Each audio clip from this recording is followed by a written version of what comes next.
So, keeping with the theme of Halloween, we got some Halloween news / gossip to talk about. So, also in the meantime, I did a photo shoot and video shoot last night with this beautiful platinum silicon part 1 Fred mask. So, expect an unboxing video and a fun little video shoot at the end. So, it's either going to be on this channel or the Cosplay Chris channel. Still deciding. Regardless of that, Miramax has been shopping around the rights to Halloween, so they're taking pictures from people who want to go in on a bidding war and try and bring Michael Myers back to life, which is just silly. So the article I'm going to be referencing comes from Bloody Disgusting, and they go on to say, last Halloween season marked the release of Halloween Ends, the final film in a 3-film trilogy from director David Gordon Green. Billed as the final battle, really, this time, between Laurie Strode and Michael Myers, Halloween Ends wrapped up not only Gordon Green's sequel trilogy, but also Universal and Blumhouse's time with the iconic horror franchise. The sequel trilogy was produced by Blumhouse Productions and released into theaters by Universal as part of the pact with Miramax,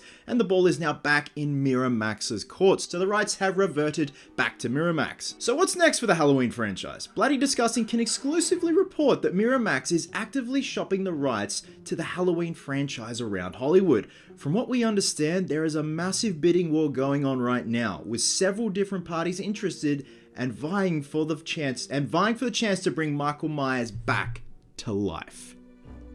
Why? As a great man once said in Halloween 2018, it needs to die. Bloody Disgusting sources have also indicated that Miramax is open to both film and television projects, and they're currently taking offers from studios and streamers alike. Everything is on the table at this time, and it's ultimately up to Miramax to field pitches and decide what is most appealing to them in the wake of Gordon Green's sequel trilogy. Last year's Halloween Ends was the 13th installment in the Halloween franchise, which to date has never made its way onto the small screen. Could Michael Myers return with a television series, or is another feature film reboot up next on the menu? Only time will tell. So, whether or not something comes out of this, it's just fun to speculate and talk about, and also hear people's different pitches and ideas for what they would do.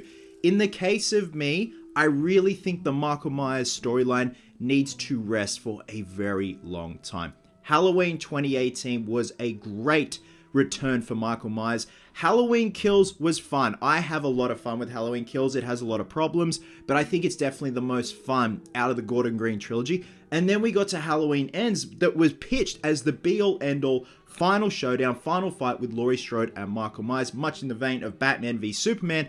But like Batman v Superman, the fight lasted a couple of minutes and it was over. And most of the time, it's about this Corey Cunningham character. If this had been an anthology film or part of an anthology series, Haddonfield Tales, Tales from Haddonfield, the Corey Cunningham story, featuring Michael Myers, absolutely. Now, over time, I have appreciated Halloween Ends, but at the same time, it's so disappointing to what we thought we were going to get. I still remember walking out of the cinema last year just looking defeated. Absolutely defeated.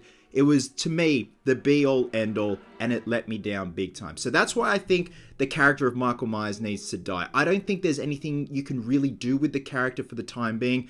A lot of people probably want an origin story. For me, I just want to see Michael as Michael Myers with his trademark white mask. I don't really need to see much of his childhood. We saw some of that in Rob Zombie's Halloween remakes, and I didn't really dig it. I thought it gave away too much and showed too much of the monster, even though he is in child form. Going back to anthologies, I really think there is something to be said in terms of doing an anthology series. Possibly starting off with Season of the Witch. Halloween 3, Season of the Witch. Whether you turn that into a multi-part series, you do a remake of that, much more violent, more intense, and then that springboards into more anthology stories. The good thing about an anthology series is there's something for everyone. Someone will always have a different episode that is their favorite. It makes for good conversation and damn good storytelling. Get different writers on, get different directors on. You can have so much fun with this. Again, Tales from Haddonfield. Hell, do a bloody origin story of the hardware shop owner that got robbed in the first Halloween, where he got his bloody rope and his knives and his bloody Halloween mask stolen. I would watch that.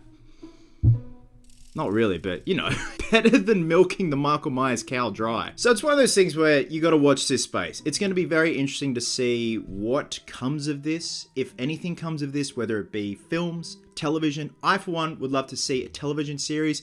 There are people that would love to see a Dr. Loomis origin story told in like a mini series and stuff like that. I would definitely be keen to see it. Obviously, look, if it ever came to fruition, whoever they cast as Loomis, that is a big deal. But for me, I want to see a recreation of Season of the Witch. It definitely has renaissanced over the years and it does have a cult following. I would love to see it in a more brutal fashion. Again, springboard from that into an anthology series. But for now, the character of Michael Myers definitely needs to rest, and it needs to die. When I was walking my dog this morning, I'm trying to think, what else can you do with the character of Myers? And there's nothing really else to be told. They told that with David Gordon Green's trilogy, even though it got very convoluted and messy by the third film, there's nothing else to do. The Laurie Strode Michael Myers timeline is done. It was a direct sequel. They obviously had H2O, which was a direct sequel to Halloween 2. An origin story when he's a kid, to me, I don't need to see that. I don't want to see that. There are obviously people out there that would love to see it. I saw a bit of it with Rob Zombie's Halloween, like I said, and I want mystery with Myers. So that's why I love him with the white mask and just not giving anything away in terms of how he operates, why he operates, you know, what he is or what he is not, what he's lacked of, what he is void of. So anyway, guys, with that being said, drop a comment below and let me know your thoughts on this current situation and what would you like to see? Again, I would love to see a recreation of Season of the Witch mini-series and then springboard from that into an anthology series like Tales from Haddonfield, or just even completely different stories taking place outside of Haddonfield, just like a Halloween Presents anthology series. It's different and I just think it would be refreshing for the franchise. Love you guts, and I'll catch you in the next one.